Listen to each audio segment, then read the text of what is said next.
Yeah. Well, it was a different setting, like whatever. Well, that's embarrassing. You should be embarrassed for yourself. Yeah, I'm embarrassed. I was getting used to the video, dude. My embarrassment doesn't ever end, so it's just the state of it.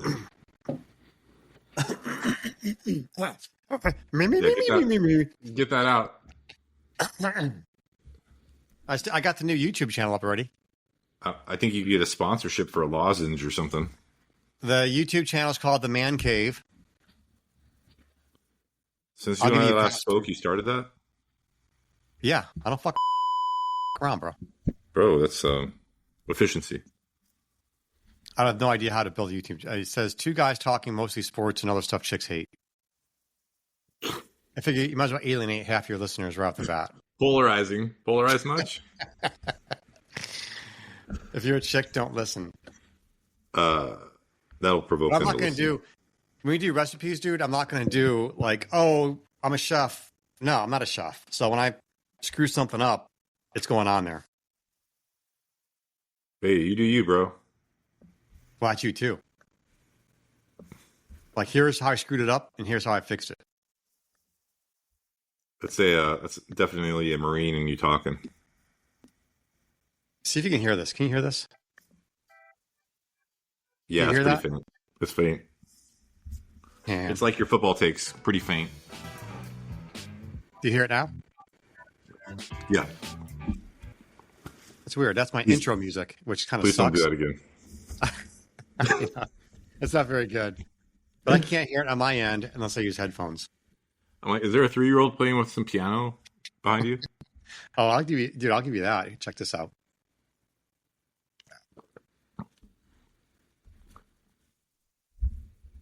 How's that sound? Please don't change that. That's amazing. That's amazing. I want you to have a serious take on some score or over under with that voice. I'm going to cover right now. You stalked me. You went back and listened to the episode that you ditched me on. So I'll go through. I'm going to own it. There is a fine line between stalking and showing an interest in. And I showed an interest in it. You went back 3 weeks after the fact and listened, which I appreciate the stat. I was up to 7 listeners now. Well, I'm a contributor, and I showed an interest. I did not stalk you. All right, you made picks. We skipped round 2. So Ohio State, Oregon, and it was Arizona State, Texas, and Notre Dame, Georgia, and Penn State, SMU. We skipped that round. The first round, we did picks on. Yeah. And who'd you pick for the Penn State Notre Dame game? Notre Dame. I'm sorry. That's the space. Indiana, Notre Dame. I picked Notre Dame. It was Indiana, Notre Dame. Who'd you pick? Notre Dame. All right. I picked Indiana. I picked them to cover the spread, and I picked incorrectly on the over-under. So I was over 3 on that one. You didn't do spread or over-under, did you? No, I was just going on end result. I'll SMU, do that today, though. Penn State. We both with picked these Penn 4 teams playing. How many teams do we have left? 4 teams. I'll cover that, the over and under in the spread. I got them written down here. So the first round, though, we both had Penn State, right? Yeah, I didn't get anything wrong in the first round. I don't want to hammer that point, but I was pretty perfect. That game, we both picked Penn State. I won the under, and I missed on the spread. So I was 2 out of 3 on that one. And then Clemson, Texas. We both picked Texas. I won the spread, missed the over-under. So again, 2 out of 3 on that one. And then Tennessee, Ohio State. You picked Ohio State, right? Yeah. So we both picked Ohio State. I thought that game was going to be a lot closer than it was. So I missed. So overall, I was 5 for 8 on my bets. Not bad. Well, it's not good. At least I lost money. But, all right. So for this week's game, back on track. First game's tonight. Penn State, Notre Dame. So Notre Dame. Well, can I interrupt you? Yeah. All right. So we're skipping a whole week, right? And not that it's too late to pick, but not too late to evaluate. My take on on those games, what are there, 4 of them? Arizona State kept it closer than I thought it would. And, I mean, that was very close in the overtime sense. So I was really happy to see Arizona State show up like they did because at the beginning of the season, they were like left for dead. And their coach is like the youngest in the country, was able to rally that team with, a running back that probably didn't get enough credit as he should have gotten throughout the seasons. But that was a predictable outcome. I thought Texas was going to win. I just didn't see it unfolding the way it did. That was good. Any takeaway on Texas, Arizona for you? My main takeaway on that game was Cam Scatterboo looks like a white member of ISIS. In what I don't way? like his beard. His beard, dude. He's got that weird Muslim-looking beard. I don't like it. I can't figure out. What's that? Samson had power in his hair, I believe. If that's his like superpower, stick with it. He's good. I'll take him on the Browns. Give me a 4th-round pick for Scatterboo for the Browns. All in. He's going into like that team. Texas has been like and I say relevant, but the favorite throughout the season with a stout defense. And there was one particular play that he got, 12 yards, but not before he carried 6 or 7 guys. I think the color announcer at the time on replay was counting how many bodies that guy was carrying, and it was somewhat symbolic of the season. Of they had so much success because of his success, and again, it was good to see a small school, smaller, and generally on the football map, irrelevant, become relevant. But what is Texas? I mean, Texas reminds me of Ohio State. Like Ohio State kind of plotted through the year. They had paper talent, but they never really lived up to the expectations up through and including Michigan. And then they got pissed off, woke up, changed their schemes, and then started dominating. Well, what's different about Texas this year than that didn't happen every year prior, right? They joined the SEC. Okay. Yeah, but Arizona State's not SEC, dude. And they almost lost that game. You could argue, absent an amazing 4th-down throw by Quinn Ewers, they should have lost that game. No, I'm saying like you ask what Texas is, and they're in their maiden voyage of SEC, which by all accounts, most people will suggest the SEC is the epicenter of college sports, specifically football. I would not stipulate that at all. So the SEC this year is an FCS conference, dude. Hold on. You're wrong. Now, most people, but this past season, that was fractured. And I think, Saban left. Alabama didn't have the success they're normally having. And A&M and LSU, like they all like fell on their face. And it was recognized that programs across the country, notably Oregon, Ohio State, and others, I say overtook them as not as really as a conference, because there's still flaws, obviously, but SEC isn't what it once was. So when you ask what they're about, they worked with what they had, and joined the SEC when the SEC had a down year, and NIL and transfer portals are a real thing. So, but they are they're resource heavy. Arizona State isn't. And the fun part about all of this, very similar to March Madness with the basketball teams, are, you're going to have the haves and the have-nots meet, and then, the best man wins. And yeah, Quinn Ewers had an amazing throw, but he is who he is. And Arizona State gave him a fight. That was fun. That's fun TV to watch. And as a consumer, I want to see, a fight. I don't want to see a lopsided win, which unfortunately we're about to talk about. Yeah, they're definitely Jekyll and Hyde. I mean, they beat Michigan 31-12, which to start the year, Michigan sucked. I get it. But then they almost lose to Vanderbilt, who beat Bama, who lost to Michigan. So I can't figure it out. My only summary of Texas is they have studs all over the field that haven't played up to their talent level. And if they do against Ohio State, that's going to be a close game. Pro Football Focus for college rated the safeties. The Texas safeties, so Ohio State has Caleb Downs, who's an NFL first rounder, and Lathan Ransom. Texas's safeties are actually rated higher by Pro Football Focus, that scares the shit out of me for that game. But anyways, we'll get to that one. All right. So the other game is we had Texas, Arizona State. The other games were Penn State, SMU. Is that worth even talking about? No. I continue to say Penn State had huge advantage this entire bracket, up to and including the Notre Dame game. I mean, between Ohio State, Texas, and Notre Dame, if you're Penn State, who do you want to face? Well, and we don't have enough time to get a deep dive this, but should SMU deserve to even be there in the first place, right? So don't forget that committee was waffling, and I think Alabama was going to get it until SMU had a little dog in them, and they were fighting Clemson when they fought them. So that little Clemson SMU conference championship got them both those teams in. And now, having hindsight, they both got smoked. So then you just kind of have this lame duck or whatever SMU is, and Penn State kind of got a bye. They got better than a bye because they got field time, reps, and a lesser opponent by far, where Oregon didn't get that rep, and on a neutral site had to go meet Ohio State, which is underrated by rank for sure.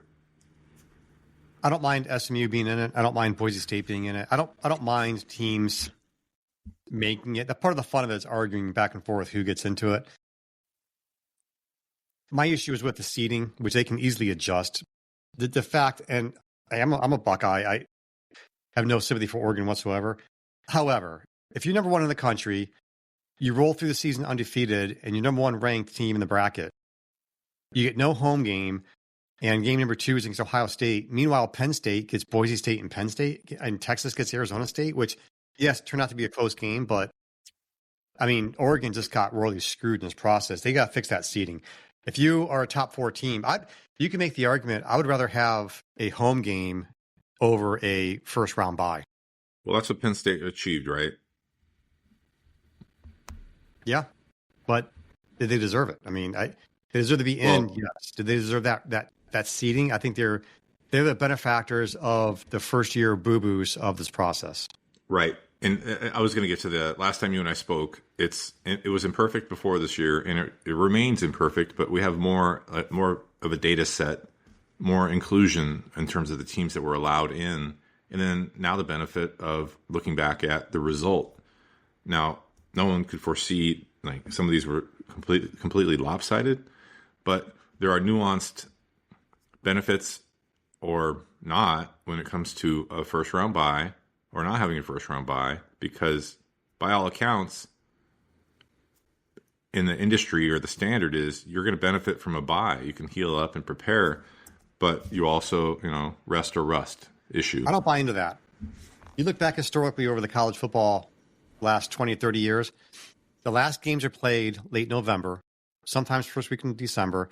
The teams that had these 6-week layoffs, they come out flat oftentimes. And that's what happened to Oregon. Yeah. Good, I'm glad it happened. But there's an argument to be made that a bye week is not beneficial.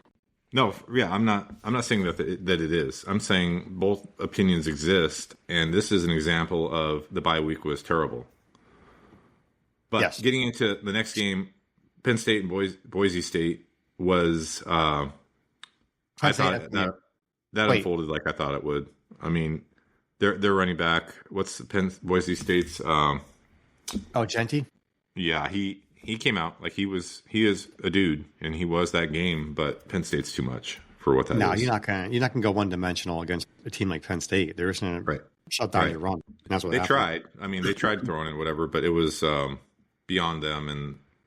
And what you want really in any of these processes is the better team to win, and no flukes. And that was pretty decisive.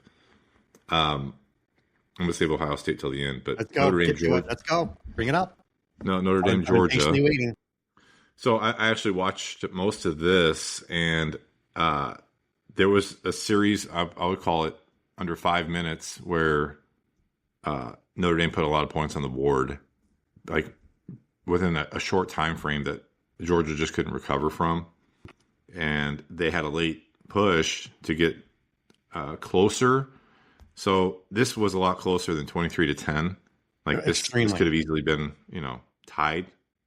Yes. But it's again a good game where you don't really know how this is going to end throughout the second half. That's good viewership. That's good as a fan to watch.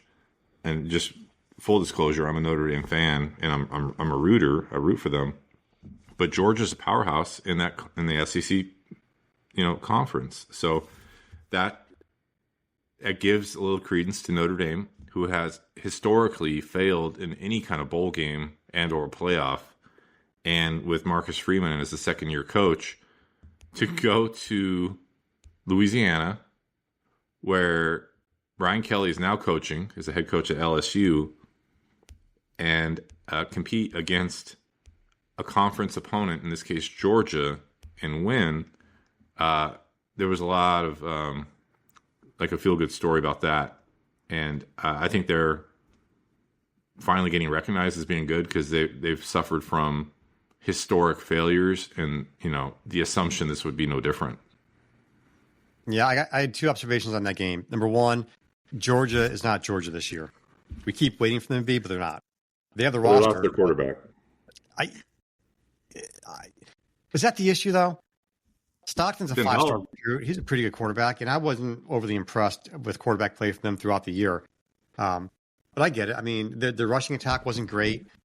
But more importantly, Notre Dame, Marcus Freeman came up through college under Jim Tressel. And when I watched Notre Dame play, dude, that is an Ohio State game from the 2000s and 2010 from Jim Tressel. They pull you into the gutter, physical. They've always been physical, but they're doing it with mistake-free football now. And it looks like Tressel ball. And that's the great equalizer. I always think back to the national championship game, 25 years ago, Ohio State, Miami, when Miami had one of the best teams of all time on that field, and Ohio State pulled them into the gutter and beat them. And that's how Notre Dame plays. And so Notre Dame is a hard team to judge because they can lose at NIU. And when Freeman played at Ohio State, every year they'd almost lose a game to a team like NIU. It's always defense ugly in the trenches. And throughout the year, that teaches you how to win close games. And so Notre Dame can be a dangerous team. I think I like that team. That loss, was a wake-up call. Don't forget, all these athletes are blue-chip athletes getting recruited to a top-tier school, in this case Notre Dame, and probably coming from high schools where they never lost. So that's a real thing that coaches have to battle, and they got bit. And so I think that's a good thing. It was sobering, and they ran the table after, of course, but I'm going to go back adversity at the end because I have thoughts on that about this new era of college football playoff, and I'll come back to it. But this whole notion of undefeated versus having a loss throughout the year, we can close on that. But all right, so Ohio State, Oregon. Waiting. Yes, I've been patiently waiting. Are you ready to talk about it? I want to hear your take on the Buckeyes. I did not see this unfolding the way it did. And just in summary, I'm now in favor of Ohio State winning it all. Of that high octane capability. I was multitasking when this game was on, right? It's a holiday, and I'm getting stuff done around the house, and I have it on. And I would do like two things, and the score was just jumping like the national debt. And it was moderately unbelievable how fast things accelerated for that team and how Oregon allowed it. And they're flat. Second half, and I started to lose interest to watch even the second half because this was so lopsided. And, Oregon does have a pulse. They were number one for a reason, and they had a little bit of fight to score some points, but too little too late. But my takeaway was neutral site, Oregon heavy. They travel well. The fans are great. Ohio State does too. But to lay a 41er on, a consistent number one throughout the season was telling. Now, is it more telling about Oregon not showing up, or is it about Oregon or Ohio State actually showing up? But I really don't care. It's representative of Ohio State, and I don't see Texas when they were in a fight with Arizona State. I don't see them competing with Ohio State, and I don't see Notre Dame's offense being able to keep up offensively with what Ohio State has to offer. So I think most of these teams are coming out healthy. I don't think anyone had any huge losses in the sense of personnel. And if all things are equal, if the teams that showed up last week show up this week, Ohio State is going to be not only in the championship, but probably take it all. Well, I also didn't see it coming, mainly because ESPN sucks and was 10 minutes late cutting to the game. We were watching the Texas-Arizona State game in overtime. So it ran past the window. Or was it Georgia? I can't remember if it was the Georgia game or the Texas game. Whatever game it was on the time slot before the Ohio State game. And I assumed they would just delay the start of the game by 5 minutes, and they didn't. So the first thing I saw of the game was 7-0 Ohio State, and they had the ball. I was like, what the hell just happened? And they showed the replays of the score. But yeah, that game was a rout. My only concern, I have two concerns for Ohio State. Number one, Will Howard, he's been playing lights out. I think he's got the best stats, the QBR rating of the four teams left right now. But he's not beyond doing some freaky shit with the throws. He did it against Michigan. He did it against a couple other teams this year. So, and Texas has a defense. And I mentioned it earlier, they have stud safeties. So if Will Howard throws an early pick or two, what's that can do to his psyche for the rest of the game? And then number two, Ohio State was kind of crapped on, especially after Michigan. They were disrespected, crapped on, this, that, and the other, and they came out pissed off. Well, now they've had 2 weeks of the entire country telling them how great they are. You guys are going to win. You're favored to win the championship. What's that going to do? Are they going to come out hungry again? Or are they going to get a little fat, dumb, and lazy on the attitude? And then lastly, this is three things, not two, but Jim Knowles, his default setting on defense is to go conservative. If they do that against Texas, they're going to have problems. So if a worst case scenario unfolded for Ohio State, it would be Howard throws early pick, goes into shutdown mode, a la Michigan, and the defense gets tight and plays conservative, and that's Quinn Ewers. If you give Ewers time to sit back there and dissect your defense, he will do so. So that's Texas's game plan. If they can keep Ohio State from dumping 21 points on them the first 10 minutes of the game, then it could be a game. We'll see. Who's your pick for the game? You already picked Ohio State, right? Oh, yeah. I think Ohio State and they're getting 6 points, right? 6 points. I think that's a crazy spread, but dude, I think, well, the first two games of this playoffs, let's see, Ohio State 42 against Tennessee, 41 against Oregon. I'm guessing they're going to go over 40. The over-under on this game, just so you know, is 53.5. Oh, dude, over. Me too. And that's a no-brainer to me. And, I think they may allow like Texas to score 2 to 3 times, maybe get to 21 to 28 points, maybe, if Texas is lucky. But I'm just using the best way to predict future behavior is past behavior, and Ohio State is clicking for sure. That's my take on that game. All right. So we both agree on that. Yeah. Ohio State covers, and we take the over at 53.5. Penn State, Notre Dame, the over-under on that one is 45.5.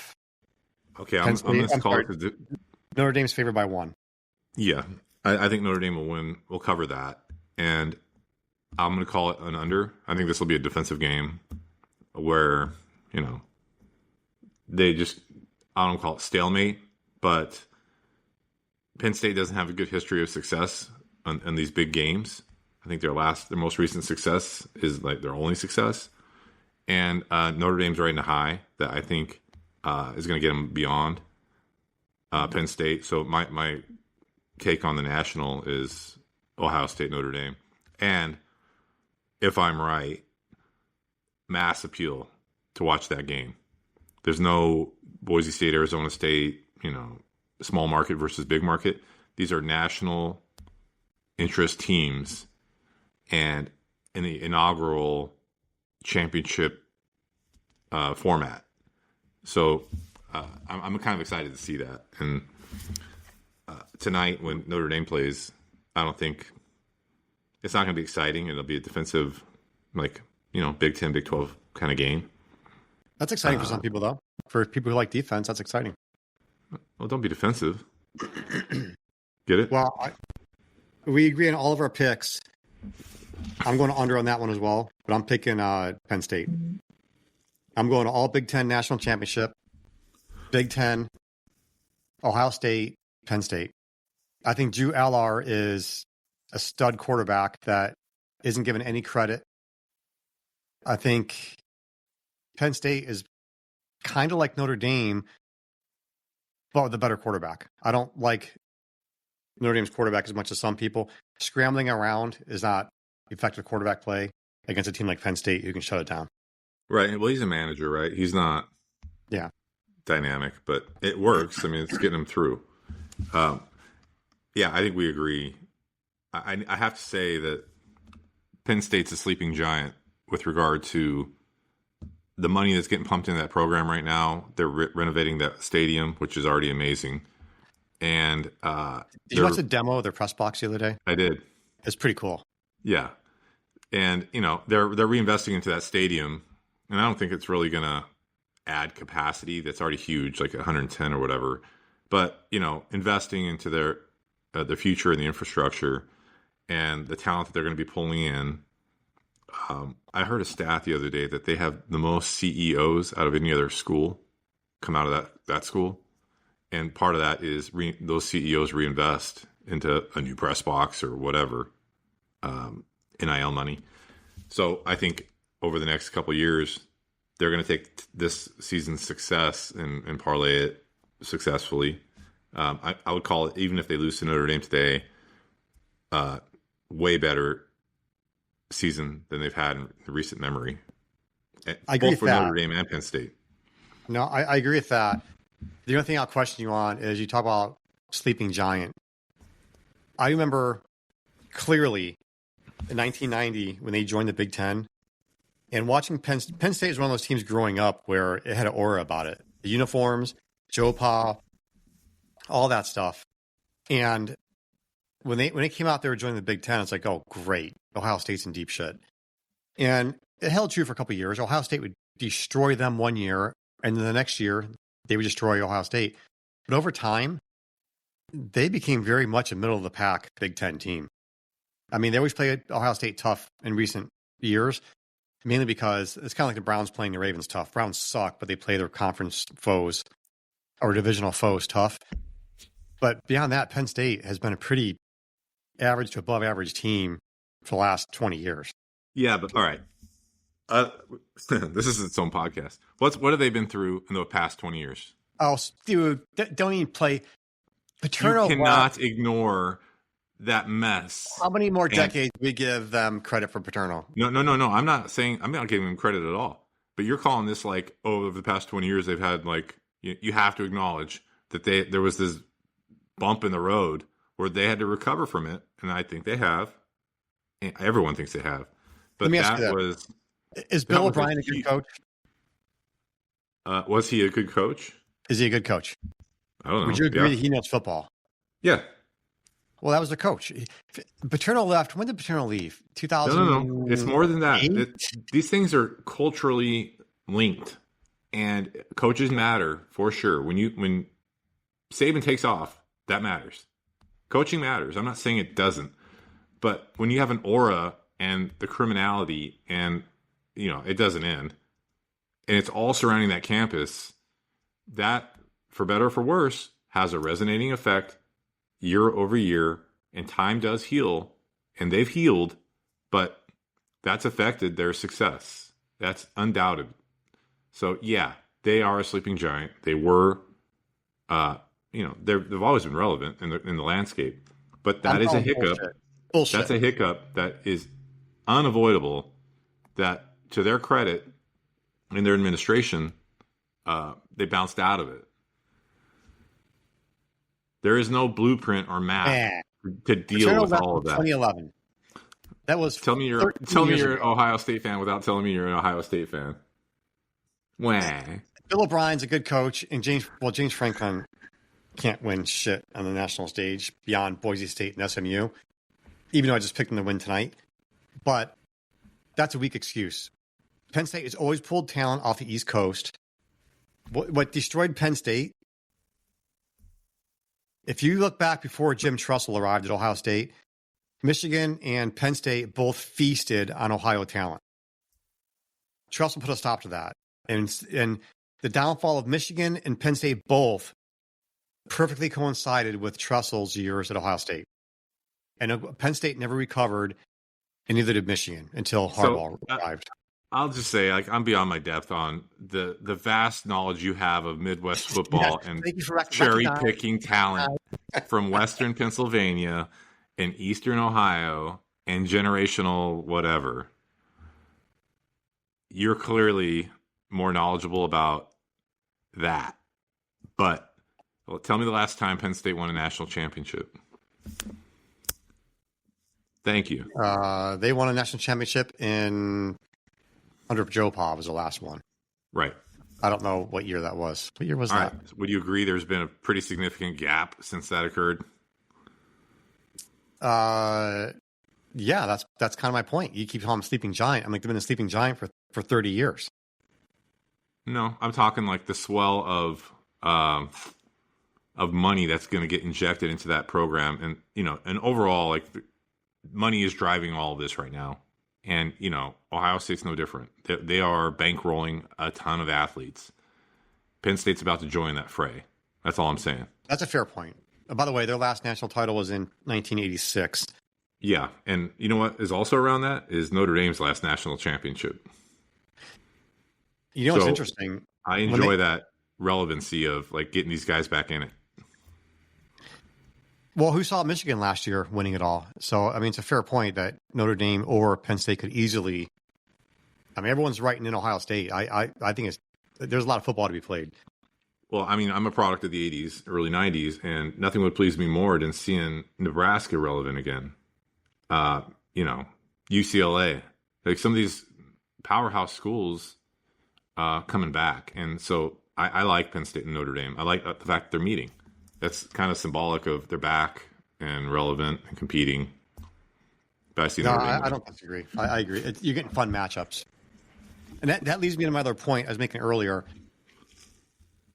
Before this year, when Ohio State lost to Michigan, outrage. I'm like, all right, Day, you get 5-6 years. If you keep losing to Michigan every year, you're gone. And I meant it this year. But this notion of now these guys are playing 12 games in a regular season. They're playing up to 4 more playoff games. If you're the Baltimore Ravens, you lost against the Browns this year. You might win a Super Bowl. No one gives two shits that you lost against the Browns.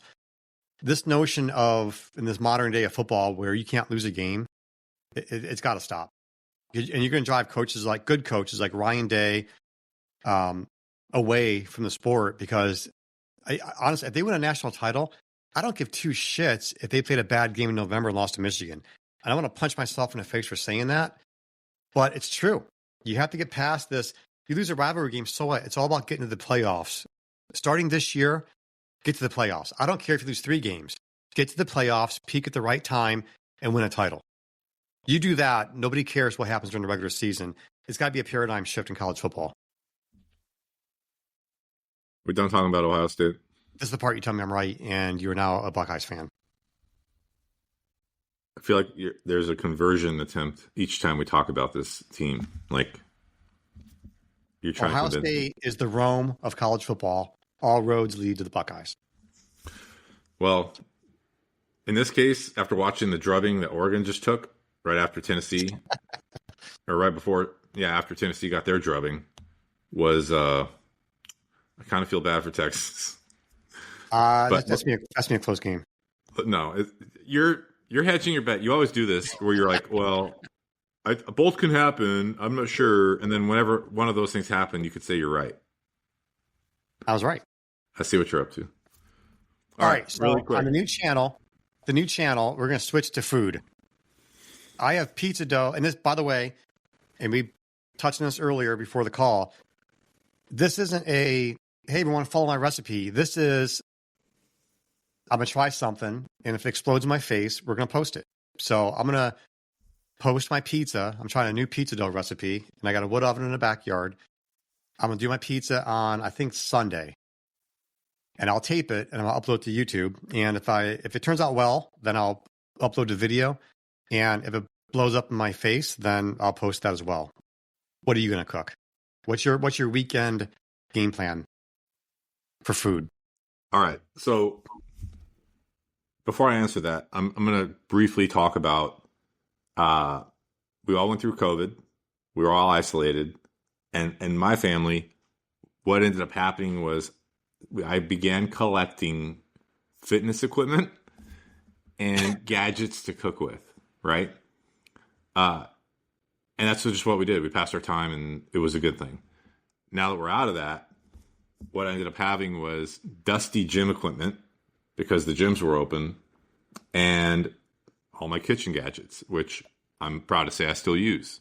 Those gadgets include a sous vide, an air fryer, I got a new barbecue grill. I already had a smoker, and I'm missing one little gadget. So I've become a huge fan of the sous vide, which is water bath cooking, and super easy, kind of like a crock pot, so to speak.